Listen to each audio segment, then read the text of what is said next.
Bueno, seguimos con el libro de Inteligencia Artificial, Ética y Tecnofilosofía, publicado por Numinis, Lulaya Ediciones, editado por Ayoce, trabajado por mucha gente, ¿vale? Seguimos en el índice, recordando por qué parte vamos, ¿vale? Estamos en el capítulo 1 de ejes temáticos sobre inteligencia artificial, ya en el último paper, ¿vale? Que en este caso es una inteligencia artificial para predecir la muerte y llevarnos a Samarra, ¿vale? Este paper se sitúa en la página 97, ¿vale? También está bien que, bueno, pues sepáis por qué página vamos ya.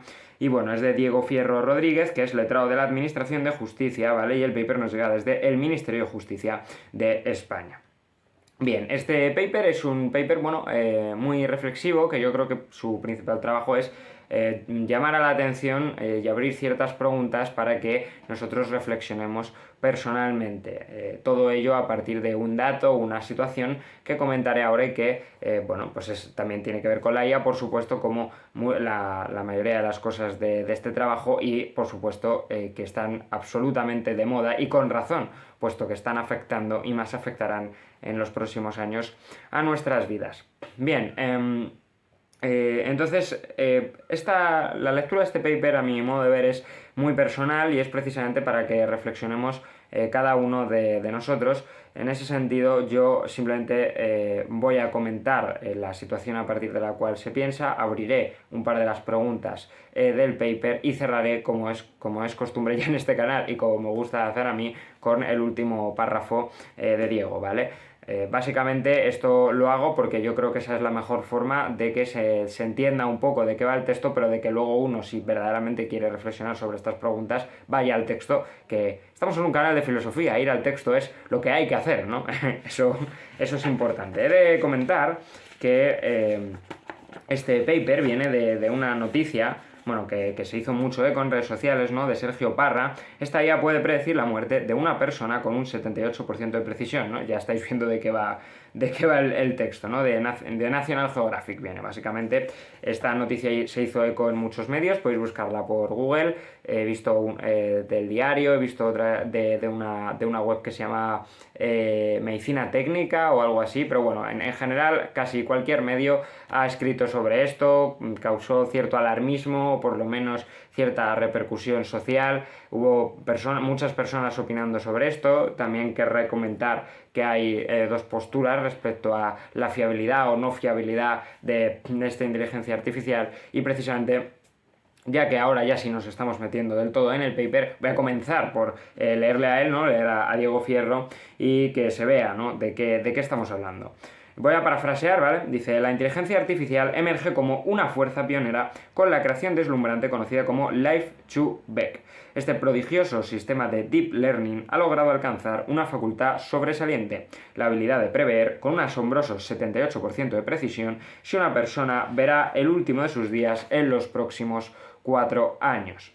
Y luego nos dice respecto a los factores que, bueno, son hasta 218 variables, y aquí comenta algunos con los que trabaja esta inteligencia artificial, qué factores son, ¿no? Pues comenta sobre ellos, dice: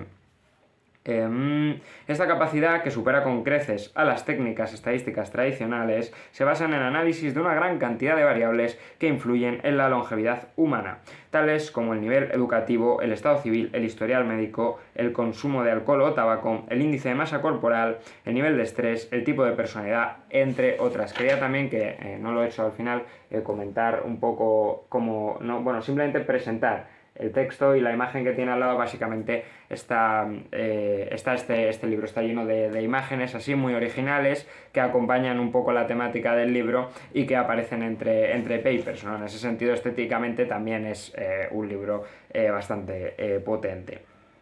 Bueno, el caso es que tenemos una inteligencia artificial que predice con un 78% de probabilidad de acierto la muerte de los individuos en los próximos 4 años. Y advierto aquí que estamos hablando de individuos entre 35 y 65 años, ¿vale? Aquí estoy sacando también información que procede de este artículo original, ¿no? De National Geographic, o repito, de otras webs que podéis mirar. Y bueno, básicamente la idea es la siguiente: ellos ponían a dos parejas y les decían, le decía a la IA, ¿no? Una de estas dos personas va a morir. ¿Puede la inteligencia artificial predecir cuál de ellas es, ¿no? Puede la máquina, ¿no?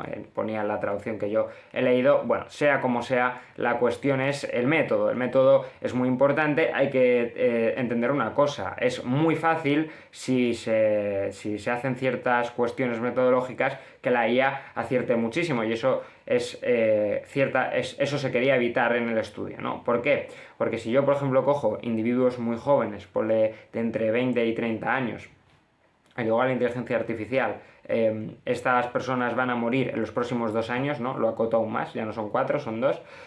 Bueno, pues con que diga que no sistemáticamente, con que diga que no todas las veces, puede conseguir una tasa de acierto del 90%.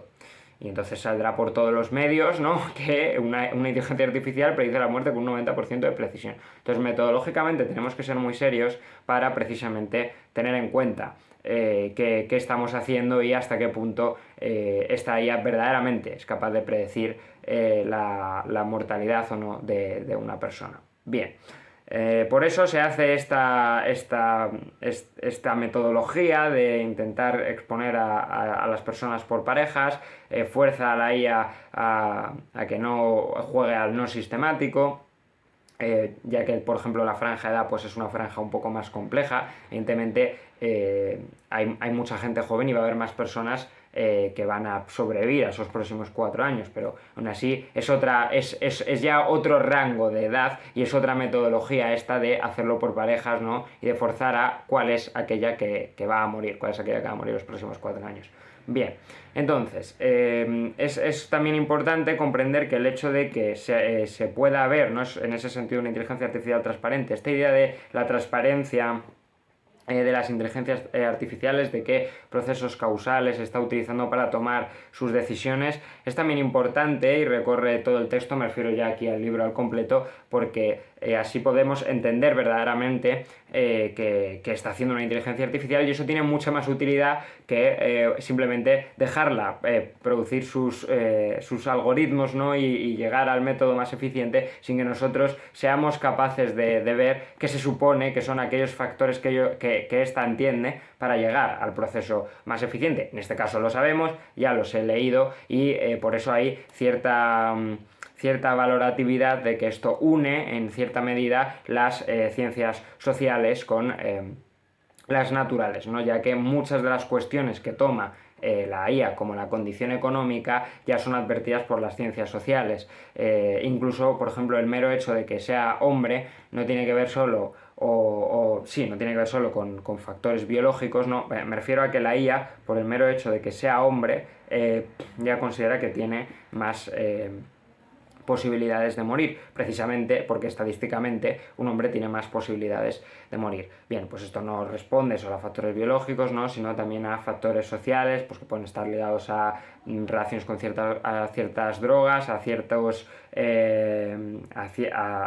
estereotipos acerca de la presunta temerosidad que debe o no debe tener un hombre, y otro montón de cuestiones sobre las que podríamos explorar, también relativas a condición socioeconómica, salud mental, que aparece por ahí también, las repercusiones sociales que tiene, trabajo manual, que también se incluye como factor que influye, en el sentido de que el mero hecho de tener un trabajo manual aumenta las posibilidades, ¿no? Incluso explotación laboral, en fin, una serie de cuestiones que forman parte de ese todo social que estudian las ciencias sociales y que sin embargo vemos cómo influyen claramente en la salud biológica, y que la inteligencia artificial tiene en cuenta, esta inteligencia artificial, Life2Beck, tiene en cuenta a la hora de tomar estas decisiones, ¿no? Entonces se valora positivamente esta especie de unión momentánea, o oye, quizás que se desarrolle aún más en el futuro de ambos compartimentos, ¿no? Que son las ciencias de la salud y las ciencias sociales, y de las repercusiones que puede tener una visión más compleja del ser humano, donde, bueno, también aquella vida social que lleva influye en su salud a futuro. Y claramente las condiciones económicas son un ejemplo, quizás por otras cosas de las que se podría hablar, pero sobre todo una de las que se nos ocurre pues es, por supuesto, por la posibilidad de acceder a médicos privados, ¿no? Y de tener una relación mucho más estrecha si se puede pagar con bueno, pues el tratamiento. de un médico y del cuidado de la salud de uno, que uno no se permite si tiene, bueno, no es que no se permita, sino que más bien tiene menos posibilidades debido a las grandes listas de espera, ¿no? de tener. Es mucho más difícil de cuidar la salud. Bien.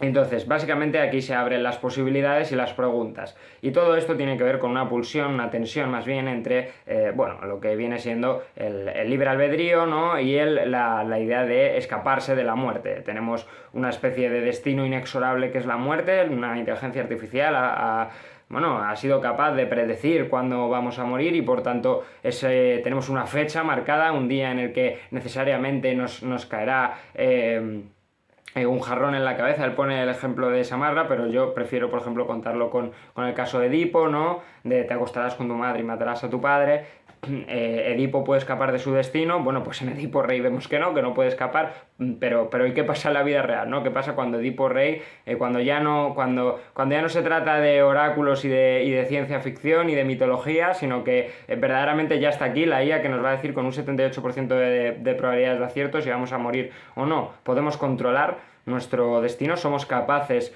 de anteponernos a la muerte porque podemos ver qué factores ha dicho la IA que nos influyen en nuestra tasa de mortalidad, intentamos cambiarlos precisamente para escaparnos de ellos, utilizamos otra IA para paliar la IA, nos cambiamos y modificamos tecnológicamente una vez nos han dicho que vamos a morir, para precisamente intentar no hacerlo. Eso está también en este texto y es lo que quiero mencionar. Entonces, esta pulsión constante entre querernos libres de nuestro destino y tal vez no poder escapar de un destino inexorable que es nuestra muerte, precisamente juega aquí un papel clave. Efectivamente, uno debe morir, le toca morir, pero claro, tal vez pueda alargar su vida unos años más, por mucho que una inteligencia artificial condene. Una inteligencia artificial no es un dios, puede equivocarse, pero no solo puede equivocarse, sino que el mero hecho, y aquí viene la clave y el debate de fondo, que es si verdaderamente una inteligencia artificial debería predecir nuestra muerte. Bueno, pues es que el mero hecho de que una inteligencia artificial sea capaz de predecir nuestra muerte implica que nosotros podamos intentar cambiar aquellos factores que la IA nos comenta, como bien he dicho antes, para precisamente no morir, más bien morir más tarde. Exacto, nosotros podemos utilizar la inteligencia artificial para intervenir en nuestras propias vidas o para que los médicos intervengan en nuestras propias vidas y por tanto salvarnos. Y esto lo estamos viendo en cuestiones que no son IAs prediciendo la muerte, pero sí tecnologías capaces de detectar tumores muchísimo mejor que cualquier médico y una serie de cuestiones tecnológicas que están desplegándose ahora en el mundo de la medicina que son fantásticas. Hay problemas, hay una cara oscura de la IA, pero por supuesto también está esa luz que nos arroja y yo creo que en el caso de la medicina quizás aquí podemos coger con pinzas este life to back, ¿no? Y debatir sobre si es ético que se pueda hacer esto sobre nuestra muerte, pero en la mayoría de temas en los que se está utilizando la inteligencia artificial en medicina es maravilloso, sin por supuesto pararnos ahora a un futuro más distópico como puede ser el transhumanismo, el que tenéis otro vídeo en este canal precisamente explicando y hablando un poquito de qué peligros tiene, ¿no? Ya que lo he dicho, pues aprovecho y os lo comento. Entonces, tiene dos ramas, ¿no? Dos ramas, ¿no? Tiene dos posibilidades que en realidad están yuxtapuestas, ¿no? Una positiva, intervenir en nuestra salud para salvar nuestra salud, y otra, efectivamente, negativa, ¿no? Bueno, de repente se nos arruina la incertidumbre, ¿no?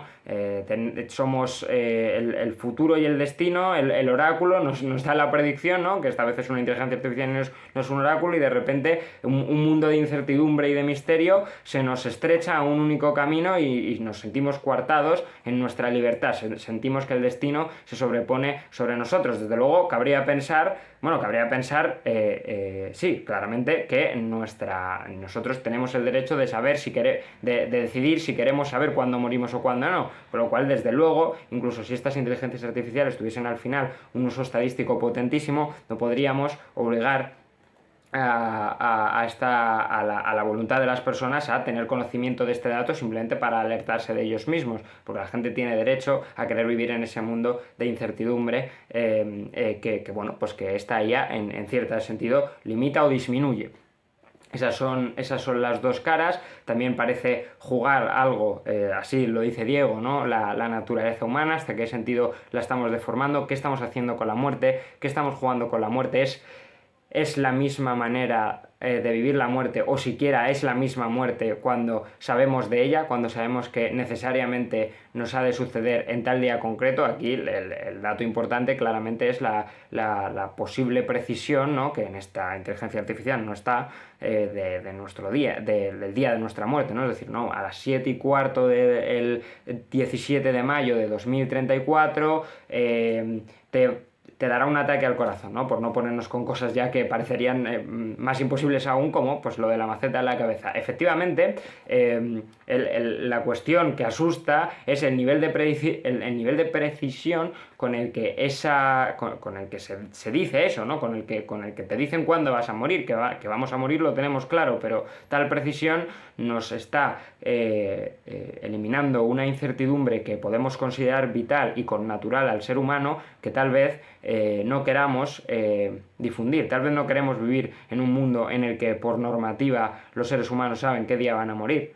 O tal vez sí. Y yo no voy a dar respuesta, porque no se trata en este vídeo de dar respuesta, se trata de abrir las preguntas que abre el texto y que precisamente uno reflexione personalmente sobre esta cuestión. Y ya con eso, como yo creo que he comentado un poco qué preguntas se abren y qué opciones se liberan, voy a ir precisamente al párrafo final, que como bien sabéis me gusta leer.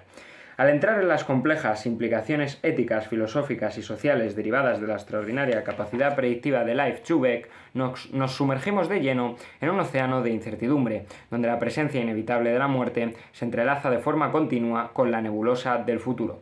De este modo, discernimos la posibilidad intrigante de un futuro donde la sabiduría acumulada del pasado y las prometedoras innovaciones del mañana convergen en una sinfonía armoniosa. Este horizonte nos revela la perspectiva de una senda que busca equilibrar la maravilla tecnológica con la esencia inmutable del humano. Así, contemplamos un escenario donde la intersección entre la sabiduría ancestral y las expectativas futuras puede ser el crisol donde se forja una nueva comprensión de nuestra relación con la tecnología y, por ende, con nuestra propia humanidad, que no debemos dejar atrás si queremos evitar perdernos que no debemos dejar atrás si queremos evitar el perdernos a nosotros mismos. Os ha arruinado ahí un poco el final que tan potente, ¿no?, que estaba produciendo el párrafo, pero bueno, para más literatura, para más intríngulis, para más diversión y para más sabiduría, lo podéis leer en el texto y así no habrá alguien que os lo narre cortándose, ¿no? Bueno, y este ha sido el texto y nada, nos vemos en el siguiente vídeo.